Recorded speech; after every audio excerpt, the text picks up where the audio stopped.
be dripping. What's up, YouTube? Your boy back once again with another sport topic. And today we're going to talk some football. We're going to talk about the NFL draft. We're going to talk about who I feel is the #1 cornerback in this upcoming draft, Sauce Gardner. I think he's the best cornerback in this upcoming draft. We're going to talk about it. We're going to break it down. But before we do that, I want to send a special shout out to all y'all who are part of the race to get the channel up to 5K. I really appreciate that. I really appreciate all y'all liking, sharing, subscribing, doing all what y'all was doing to get the channel to 5K. That's just the first goal of many, many more. It's more goals coming down the pipeline. It's a lot bigger and best stuff coming down for this channel. But this is just part one of many, many more goals. So I want to tell y'all, thank y'all so much. Also, watch the last video to see how to be part of the giveaway. There's a giveaway to the 5K, but you got to watch the last video to see how to be part of that giveaway. So also, hit them links in the description. Follow me on social media below. I got the social media links in the description. We also giving away 30 days free with Amazon Prime. If you sign up to Amazon Prime, you get 30 days free.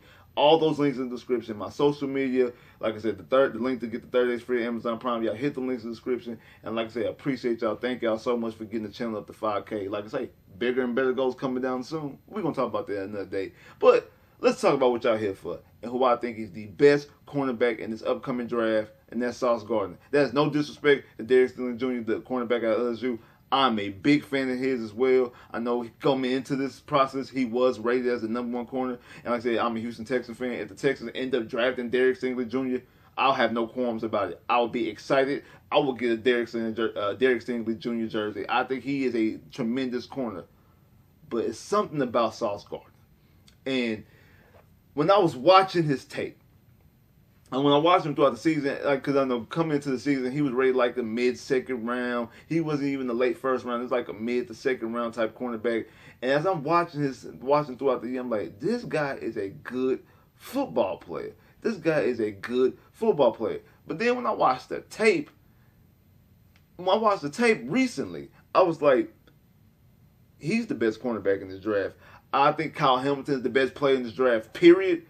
I'm looking at Sauce and I'm like, I know all the hype about Derek Stingley, and it's great because Derek Stingley is very athletic. He has a lot of different skills and playing a big-time program. Sauce is it. This is the best cornerback in this draft, especially the type of corner that I like. Big, strong, handsy type corners, like to be aggressive. I mean, he stays in the receiver's hip pockets. It's the way he uses his hips, the way he uses his hands, the way he stays in the receiver's hip pocket throughout the whole entire route. He basically runs the route for the receiver time in, time out. And you see why in 3 years as a starter in Cincinnati, he did not give up any touchdowns. I know people want to talk about the competition because he played at Cincinnati, like how Derek Stingley played at LSU, and you got other guys like Elam playing for Florida, and you got Booth playing for Clemson, and you have McDuffie playing for Washington, playing in other bigger type conferences because Cincinnati's not in the big conference. But watching this tape and seeing the way he plays football, you see why he doesn't give up a touchdown, even after playing against Alabama in the college playoffs against all those receivers that Alabama has and the Heisman Trophy winning Bryce Young, and he still gave up no touchdowns. You're talking about a guy who's 6'2", 6'3", somewhere in that range, over 200 pounds. He ran a 4.41 at the combine. Like I said, his numbers at the combine cemented it for me. It basically confirmed what I already thought after I watched the tape, that this guy is the best cornerback in this draft. I like the way he uses his hands. He's aggressive. He gets a little handsy, and I like that. He's a little aggressive. I like that. Now, mind you, when you do stuff like that, you do get your hands caught in the cookie jar a couple times, and what I mean by that, you do get a couple pass interference calls. With young corners like that, I don't mind it as much. With first and second year guys, as long as it's not a bonehead time like on a game drive, like the other team, the opposing team is trying to do a game winning drive type situation, or it's more often than not there's like he's not covering, he has to use his hands, he has to pull a receiver down because like he's getting beat time in and time out. If it's one of those two, then it's a no-go. It's a no-go. I don't care if it's in his first or second year. But if he's just being too handsy and too aggressive because that's just his play, but he makes up for it with other plays opposite that, and it's just every now and again, I can accept that. I can accept that out of first and a second year guy, because when you that type of a corner, when you that type of aggressive a corner, you get in the receiver's head. And when you get in their head, now a receiver could be wide open. and they dropping passes by themselves. They be wide open, boom, pass drop going through him because you did knock them out that game. Look at Jalen Ramsey. Jalen Ramsey, his rookie year, he had got a lot of passing interference calls. Watch the game against the Texans, the game at NRG where Brock Osweiler gets benched for Tom Savage. Go back and watch that game. Jalen Ramsey, his rookie year, going up against Hopkins. Look at how many passing interference calls that Jalen Ramsey got called on him in that game.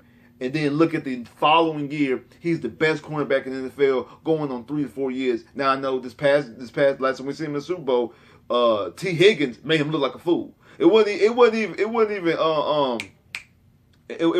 even Jamar Chase that made Jalen look bad. It was T. Higgins. And to be honest, if Joe Burrow, if Aaron Donald doesn't get that pressure, and Joe Burrow doesn't get the ball in his hands bad, and able to set his feet and look down the field, Jamar Chase beat Jalen Ramsey one-on-one, made Jalen Ramsey slip, and that would have been the game. That would have been the game of the Super Bowl right there. I mean, that would have been the game. Super Bowl over. Cincinnati Bengals get their very first championship in that type of situation. So we do see the last time we seen Jalen Ramsey, he's gotten exposed slightly against those receivers, but that's a conversation for a whole nother video. But what I'm saying about Sauce is, and when you hear what he's talking about he wants to be the best cornerback as a rookie. As a rookie, he wants to be the best cornerback in the league. Not the best rookie cornerback, not the best guy, not the best defensive guy in the draft, not defensive player of the year, defensive rookie of the year. I want to be the best cornerback in the whole NFL as a rookie. When you hear that type of confidence is coming out of him, and I know at the pro day, you seen Lovey talking to Sauce. Like I say, Sauce is basically a carbon copy of a Peanut Tim, somebody who Lovey's had in his defense. Back in the day in Chicago, I've been talking about this ever since the Texans hired Lovie Smith. I think that he wants Sauce Gardner. Now, I would not be surprised, especially now the Texans got the 3rd and the 13th pick, if they try to move back on 3 or try to move up with 13 to acquire Sauce Gardner. I would not be surprised at all. That I just have a strong feeling, a strong inkling that Sauce Gardner more than likely could end up being a Houston Texan. Even though y'all been hearing me talking about Kyle Hamilton, I think he's the best player in the draft. I think he's a generational talent. I can definitely see Sauce Gardner being a Houston Texan because I can see that being Lovey's type of guy. And like I said, when you watch that tape and you see the way he uses his hands, like I say, how he's in a receiver's hip throughout the whole route, how aggressive he is, the type of confidence that he has coming into this draft. Yeah, I mean, both receivers and cornerbacks have to have confidence. More so cornerbacks than receivers. They have to have confidence. With receivers, it's about dropping. They need to have confidence they can catch the ball because that's part of some of Will Fuller's the game against Kansas City back in 2019 when he had all those drops. Is because after he had started getting a couple of drops, it was in his head. He was dropping catches because he lost his confidence. Cornerbacks, when they start losing their confidence, that's when you start seeing those guys getting beat. Like Kareem Jackson his rookie year. Like Kareem Jackson his rookie year, he lost a lot of confidence after the first couple games of the season, and he was getting torched all year long. It wasn't until you brought in Daniel Manning, and then you got Jonathan Joseph, and you got Vance Joseph coaching the DBs, that Kareem Jackson started playing better. And people don't want to give Kareem his credit because down the stretch, especially his last year in Houston when he played safety, it was the best Kareem Jackson that we've seen. I think he should have been a Pro Bowl player. And he should have got elected to the Pro Bowl. I think he was robbed for not getting to the Pro Bowl back in 2018? Yeah, 2018, his last year in Houston, because he was a damn good safety in that spot. But again, that's a conversation for another video.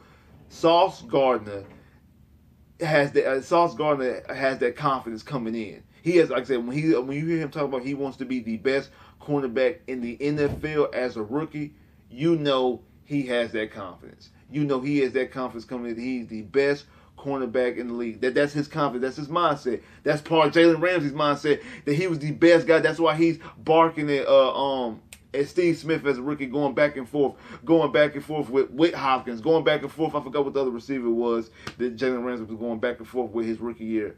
But you seen the type of stuff he's doing because he had that confidence issue, and that's the reason why he was the best damn cornerback in the years following. That's the reason why he was a nightmare when it came to receivers and when it came to quarterbacks, and they'll just eventually stop throwing towards his way. Because if you think about it, that's probably the reason why Kobe Bryant is going to get drafted. That Sauce Gardner's running man in Cincinnati is because of what Sauce was able to do. Sauce was able to take away the number one receiver.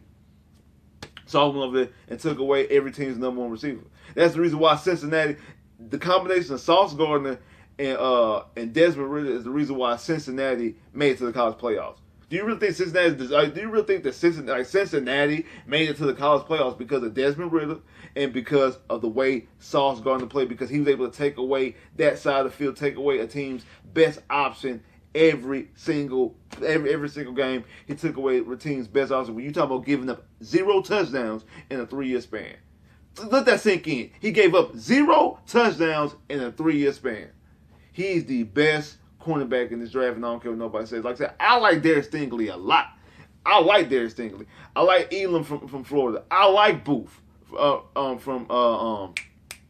Clemson. McDuffie from Washington.